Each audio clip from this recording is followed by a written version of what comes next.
Hi ನಮಸ್ತೆ ಎಲ್ಲರಿಗೂ ಮಧುರಾ ಚಾನಲ್ಗೆ ಸ್ವಾಗತ. ಇವತ್ತು ಮೊಳಕೆ ಹುರುಳಿ ಕಾಳಿನ ಪಲ್ಯ ಹಾಗೆ ಬಸ್ಸಾರು ರೆಸಿಪಿಯನ್ನು ನಿಮ್ಮ ಜೊತೆ ಶೇರ್ ಮಾಡ್ತಾ ಇದ್ದೇನೆ. ಅನ್ನದ ಜೊತೆ ತುಂಬಾ ರುಚಿಯಾಗಿರುವಂತಹ ಈ ಪಲ್ಯ ಹಾಗೆ ಸಾಂಬಾರನ್ನು ಹೇಗೆ ಮಾಡೋದಂತ ನೋಡೋಣ ಬನ್ನಿ. ಮೊದಲಿಗೆ ನಾನಿಲ್ಲಿ 1 ಕಪ್ ಆಗುವಷ್ಟು ಹುರುಳಿ ಕಾಳನ್ನು ನೆನೆಸ್ಬಿಟ್ಟು ಮೊಳಕೆ ಬರೆಸಿ ಇರಿಸ್ಕೊಂಡಿದ್ದೇನೆ. ಇವಾಗ ಇದನ್ನು ಚೆನ್ನಾಗಿ ತೊಳೆದ್ಬಿಟ್ಟು ಕುಕ್ಕರ್ಗೆ ಸೇರಿಸ್ಕೊಳ್ತಾ ಇದ್ದೇನೆ. ನಿಮ್ಮ ಹತ್ರ ಸೊಪ್ಪಿದ್ರೆ ಇದ್ರ ಜೊತೆ ಸೇರಿಸ್ಕೊಳ್ಬೋದು. ನಾನಿವತ್ತು ಸೊಪ್ಪಿಲ್ಲದ ಕಾರಣ ಸ್ವಲ್ಪ ಬೀನ್ಸನ್ನು ಈ ರೀತಿಯಾಗಿ ಕಟ್ ಮಾಡ್ಕೊಂಡ್ಬಿಟ್ಟು ಸೇರಿಸ್ಕೊಂಡಿದ್ದೇನೆ. ನಂತರ ಇದಕ್ಕೆ 1/4 ಟೇಬಲ್ ಸ್ಪೂನ್ ಆಗುವಷ್ಟು ಅರಿಶಿಣ ಹಾಗೆ 1/4 ಟೇಬಲ್ ಸ್ಪೂನ್ ಆಗುವಷ್ಟು ಉಪ್ಪು, ಹುರುಳಿಕಾಳು ಪೂರ್ತಿಯಾಗಿ ಮುಳುಗುವಷ್ಟು ನೀರನ್ನು ಸೇರಿಸ್ಕೊಳ್ತಾ ಇದ್ದೇನೆ. ನಂತರ ಕುಕ್ಕರ್ ಮುಚ್ಚಳವನ್ನು ಮುಚ್ಚಿ 5 ರಿಂದ 6 ವಿಸಿಲ್ ಇದನ್ನು ಕೂಗಿಸ್ಕೊಳ್ತೀನಿ. ನೋಡಿ, ಇವಾಗ ವಿಸಿಲೆಲ್ಲ ಹೋಗಿಬಿಟ್ಟು ಪೂರ್ತಿಯಾಗಿ ತಣ್ಣಗಾಗಿದೆ. ಇದನ್ನು ಇವಾಗ ಸೋಸ್ಕೊಂಡ್ಬಿಟ್ಟು ಕಾಳು ಮತ್ತು ನೀರನ್ನು ಸಪ್ರೇಟಾಗಿ ಮಾಡ್ಕೊಳ್ಬೇಕು. ಈ ರೀತಿಯಾಗಿ ಕಾಳನ್ನು ಮತ್ತು ನೀರನ್ನು ಸಪ್ರೇಟಾಗಿ ಮಾಡಿ ಇಟ್ಕೊಂಡಿದ್ದೇನೆ. ಇವಾಗ ಮೊದಲಿಗೆ ಈ ಕಾಳುಗಳನ್ನು ಪಲ್ಯ ಮಾಡ್ಕೊಳ್ಳೋಣ. ಬನ್ನಿ ನೋಡೋಣ ಪಲ್ಯ ಹೇಗೆ ಮಾಡೋದಂತ. ಪಲ್ಯ ಮಾಡಲಿಕ್ಕೋಸ್ಕರ ಸ್ಟೋವ್ ಮೇಲೆ ಒಂದು ಬಾಣಲೆಯನ್ನು ಇಟ್ಕೊಂಡು ಇದಕ್ಕೆ 3 ಟೇಬಲ್ ಸ್ಪೂನ್ ಆಗುವಷ್ಟು ಎಣ್ಣೆಯನ್ನು ಸೇರಿಸ್ಕೊಳ್ತಾ ಇದ್ದೇನೆ. ಎಣ್ಣೆ ಕಾದ ನಂತರ 4 ಎಸಳಾಗುವಷ್ಟು ಜಜ್ಜಿರುವಂಥ ಬೆಳ್ಳುಳ್ಳಿ ಹಾಗೆ 1 ಒಣಮೆಣಸು, ಸ್ವಲ್ಪ ಕರಿಬೇವಿನ ಸೊಪ್ಪು ಹಾಗೆ ಚಿಕ್ಕದಾಗಿ ಹೆಚ್ಕೊಂಡಿರುವಂತಹ 1 ಈರುಳ್ಳಿಯನ್ನು ಸೇರಿಸಿ ಈರುಳ್ಳಿ ಸ್ವಲ್ಪ ಮೆತ್ತಗಾಗುವ ತನಕ ಇದನ್ನು ಚೆನ್ನಾಗಿ ಫ್ರೈ ಮಾಡ್ಕೊಳ್ತಾ ಇದ್ದೇನೆ. ಈರುಳ್ಳಿ ಚೆನ್ನಾಗಿ ಫ್ರೈ ಆದ ನಂತರ ಇದಕ್ಕೆ ಬೇಯಿಸಿ ಬಸ್ದಿಟ್ಕೊಂಡಿರುವಂತಹ ಮೊಳಕೆ ಹುರುಳಿ ಕಾಳುಗಳನ್ನು ಸೇರಿಸ್ಕೊಳ್ತಾ ಇದ್ದೇನೆ.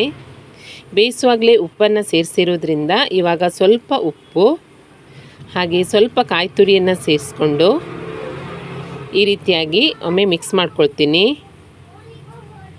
ಹಸಿ ಕಾಯಿ ತುರಿಯನ್ನು ಸೇರಿಸಿರೋದ್ರಿಂದ ಮಿಕ್ಸ್ ಮಾಡಿದ ನಂತರ ಇದಕ್ಕೆ ಲಿಡ್ಡನ್ನು ಮುಚ್ಚಿಬಿಟ್ಟು 1-2 ನಿಮಿಷದ ಕಾಲ ಸಣ್ಣ ಉರಿಯಲ್ಲಿಯೇ ಬೇಯಲಿಕ್ಕೆ ಬಿಡ್ತಾ ಇದ್ದೇನೆ.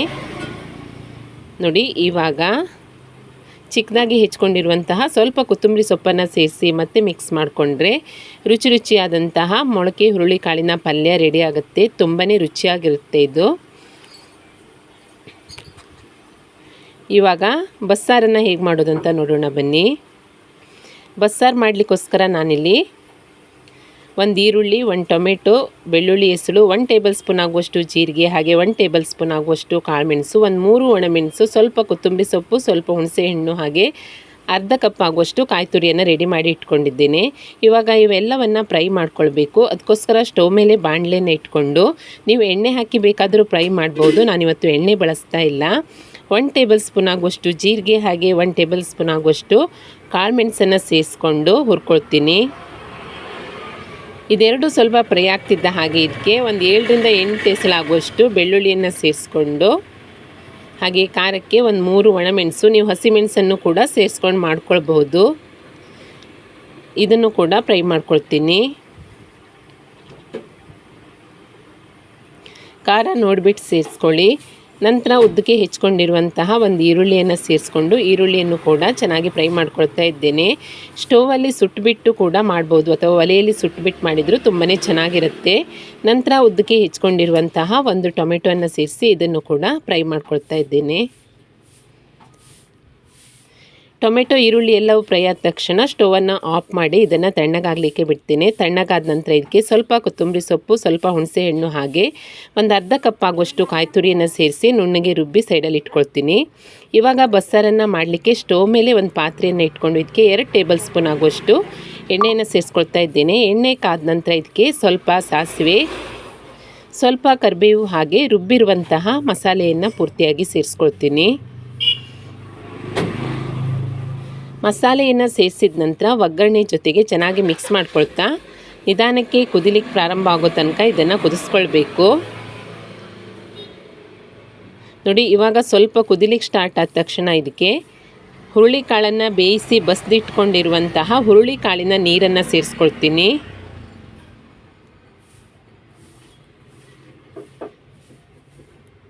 ನಂತರ ಚೆನ್ನಾಗಿ ಮಿಕ್ಸ್ ಮಾಡ್ಕೊಂಡ್ಬಿಟ್ಟು ಉಪ್ಪಿನ ರುಚಿಯನ್ನು ನೋಡ್ಕೊಳ್ಬೇಕು. ರುಚಿಗೆ ತಕ್ಕಷ್ಟು ಉಪ್ಪನ್ನು ಸೇರಿಸ್ಕೊಂಡು ಒಮ್ಮೆ ಮಿಕ್ಸ್ ಮಾಡಿ ಸಾರು ಚೆನ್ನಾಗಿ ಕುದಿ ಬರೋ ತನಕ ಕುದಿಸ್ಕೊಂಡ್ರೆ ರುಚಿಯಾದಂತಹ ಹುರುಳಿ ಕಾಳಿನ ಬಸ್ಸಾರು ರೆಡಿಯಾಗುತ್ತೆ. ನೋಡಿ ಇವಾಗ ಸಾರು ಚೆನ್ನಾಗಿ ಕುದಿ ಬರ್ತಾ ಇದೆ, ಹಾಗೆ ಘಮ ಕೂಡ ಬರ್ತಾ ಇದೆ. ರುಚಿ ರುಚಿಯಾದಂತಹ ಮೊಳಕೆ ಹುರುಳಿ ಕಾಳಿನ ಬಸ್ಸಾರು ರೆಡಿಯಾಗಿದೆ. ಬಿಸಿ ಬಿಸಿ ಅನ್ನದ ಜೊತೆ ಈ ಬಸ್ಸಾರು ಹಾಗೆ ಪಲ್ಯ ತುಂಬಾ ಚೆನ್ನಾಗಿರುತ್ತೆ. ನೋಡಿ ಎಷ್ಟು ಚೆನ್ನಾಗಾಗಿದೆ ಅಂತ. ಖಂಡಿತ ಟ್ರೈ ಮಾಡಿ ನೋಡಿ. ರೆಸಿಪಿ ನಿಮಗೆ ಇಷ್ಟ ಆದಲ್ಲಿ ಲೈಕ್ ಮಾಡಿ, ಶೇರ್ ಮಾಡಿ, ಹಾಗೆ ಕಮೆಂಟ್ ಮಾಡಿ. ಹೊಸದಾಗಿ ನಮ್ಮ ಚಾನಲ್ ನೋಡ್ತಾ ಇದ್ದರೆ ಸಬ್ಸ್ಕ್ರೈಬ್ ಮಾಡ್ಕೊಳ್ಳಿ. ಸಿಗೋಣ ಮುಂದಿನ ರೆಸಿಪಿಯಲ್ಲಿ. Thank you for watching.